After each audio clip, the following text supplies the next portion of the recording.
Putin'in bölükleyin mobilizasiya ıglan etmeginin izinden Ruslar yurtlarından kaçıp başladılar. Finlandiya, Gürcistan, Kazakistan, Türkiye, İran ve Kırgızistan ýaly yurtlara kaçıp başladılar.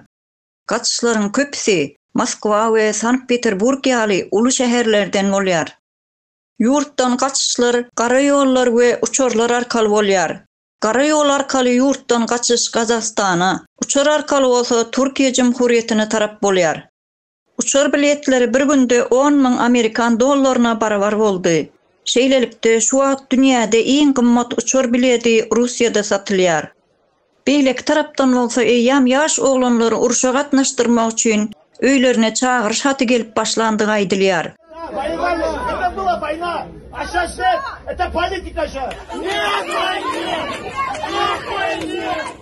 Bu ýagdaýyň ýalňyşdygyny beýan etmek üçin halkyň bir bölegi köçelere çykyp uruşa garşydyklaryny aýtdylar.